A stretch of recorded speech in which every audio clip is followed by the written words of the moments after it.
Dati Kuya Eric eh. Yan, nasaksihan ko kasi yung paglaki ng bata ng Palubig. Kaya yung sinabi ni Angel kanina, maswerte ka talaga dyan.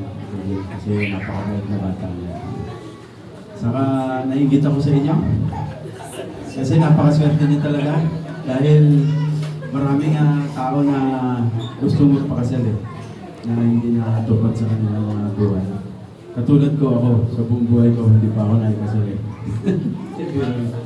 Kaya sana bawalin yung pagpapalo ng Panginoon para yun ang gamitin niyo sa diba, no?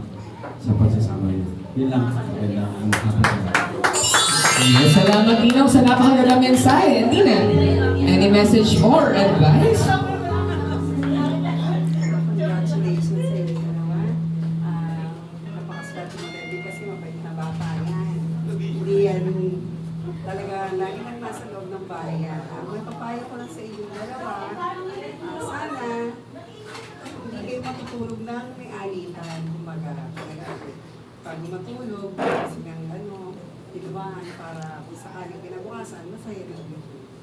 Tulad nga kami, napagdaanan ko, syempre, yung unang ko, hindi naging maganda. Pero ngayon, kahit pa paano, sa second ko, maswerte ka lang, hindi nga lang pwede kasal.